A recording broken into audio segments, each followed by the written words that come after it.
Podcast de l'article de Taoufik Boutchiche publié sur l'odj.ma. L'auteur a intitulé son article « Pourquoi le président Poutine devrait arrêter sa guerre en Ukraine ». Il commence son article ainsi. En 1991, à la veille de la guerre contre l'Irak menée par une coalition de 35 États conduite par les États-Unis, les dirigeants du monde, amis de l'Irak et du président Saddam Hussein, se sont succédés auprès du leader irakien de l'époque, pour l'exhorter à opter pour la diplomatie. Il pouvait en effet, par la voie diplomatique, négocier dans la dignité le retrait de ses troupes du Koweït, qu'il avait envahi quelques semaines auparavant, et atteindre ses objectifs de compensation financière de la guerre, qu'il avait menée contre l'Iran. Mais, il s'est obstiné à poursuivre son intervention militaire au Koweït dans le but de transformer un État souverain, le Koweït, reconnu auprès des Nations Unies, en province de l'Irak, pour s'emparer de ses réserves pétrolières. Un journal avait titré à l'époque cette opération comme le plus grand hold-up du siècle. L'auteur poursuit son article ainsi. Une obstination de l'ex-président irakien qui a conduit à une défaite militaire irakienne déshonorable, et offert un prétexte une décennie plus tard à l'engagement militaire américain en Irak, qui ne s'est pas couronné, non plus d'un succès mémorable. La suite on la connaît. La fin du régime bassiste de Saddam Hussein, la condamnation à mort du président irakien pour crimes contre son peuple, et un monde de plus en plus injuste et encore plus violent. Moralité: les guerres contemporaines ont un coût dont personne n'en sort gagnant. Ce rappel historique est utile dans le contexte actuel où les dirigeants du monde réunis à l'ONU se sont prononcés clairement pour un cessez-le-feu, en exhortant le président Poutine à stopper sa guerre contre l'Ukraine, un pays souverain en quête d'indépendance, de paix et de prospérité. Le président Poutine, en déclenchant sa guerre contre l'Ukraine, l'aurait imaginé par son effet de surprise brève et décisive. Il n'en est rien. Il s'apprête à en prolonger la durée vu les revers sur le terrain de son armée, lors de ces dernières semaines. Il aurait également signé un décret de mobilisation de 300 000 réservistes, et durci la législation contre les potentiels déserteurs. Une décision qui a fait exploser sur Google les demandes faites par les citoyens russes de voyage à l'étranger pour tenter d'échapper à une guerre qui s'avère inutile et dangereuse pour la Russie et le monde. Une guerre dont il est interdit en Russie de désigner comme telle, sauf à l'appeler opération militaire spéciale. Jusqu'à quand les dirigeants russes pourront-ils escamoter la réalité ? L'éveil de la population russe à l'opération militaire spéciale semble de plus en plus douloureux. Des manifestations en Russie éparses contre la guerre ainsi qu'une sourde contestation transparaissent parmi la société civile russe. La guerre a été contre-productive pour la Russie. Aucun des objectifs de sécurité n'a été atteint. L'OTAN s'en est sortie renforcée, l'Allemagne se réarme et les anciens pays de l'ex-Union soviétique découvrent avec frayeur à nouveau la menace russe à leurs frontières.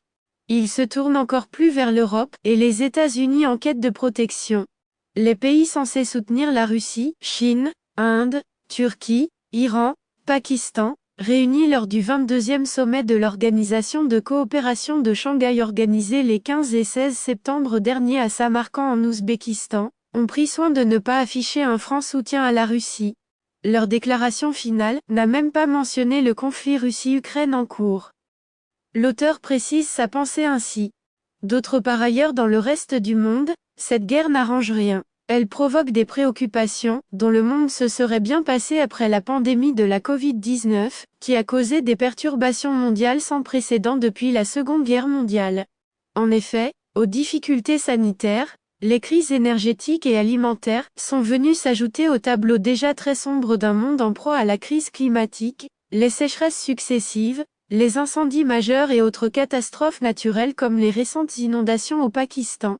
Celles-ci ont provoqué 1300 décès et plus de 2 millions de logements endommagés.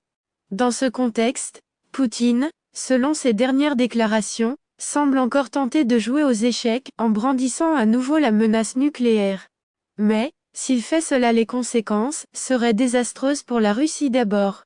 L'histoire ne pourrait pardonner à un dirigeant d'user d'une force destructrice d'une telle ampleur. Le président Poutine doit tirer les leçons de la bombe d'Hiroshima.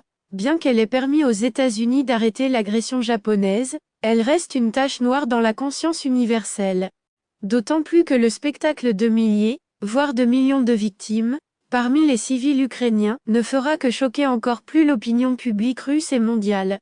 Un scénario qui conduirait à une désolidarisation totale de la communauté internationale. Posséder l'arme nucléaire selon la doctrine militaire dominante est de l'utiliser comme force de dissuasion et non comme arme guerrière en mesure de raser villes et villages sans distinction. Le scénario d'accentuer la pression guerrière ne ferait en fait qu'aggraver le risque d'un échec historique de l'armée sur le terrain, au regard de l'obstination du peuple ukrainien à défendre sa souveraineté et son indépendance. Il raviverait en sus auprès des populations russes le traumatisme vécu en Afghanistan. L'auteur conclut son article ainsi. Les dirigeants du monde réunis à l'ONU, avec à leur tête le leader chinois Xi Jinping, ont appelé à un cessez-le-feu. Il est encore temps pour le président Poutine de choisir l'option diplomatique d'arrêter cette guerre, dont les motivations du côté russe sont floues et difficilement justifiables. Elle a aussi montré que la sécurité de la Russie n'est en aucun cas menacée mais prouverait plutôt l'inverse. Mis à part, l'aide fournie à l'Ukraine, car on ne peut refuser à un pays allié agresser son aide et sa solidarité, les pays de l'OTAN sont restés fort heureusement dans la retenue. Et, comme l'a souligné le président Erdogan, à la tribune de l'ONU, il est encore temps de conclure une paix dans la dignité pour les deux parties. Rédigé par Taoufik Boutchiche et lu par l'intelligence artificielle de l'ODJ Media. N'oubliez pas de télécharger notre application l'ODJ Mobile sur Android et iOS et de vous abonner à notre chaîne YouTube l'ODJ TV si vous souhaitez être au courant des dernières actualités, podcasts et émissions télévisées.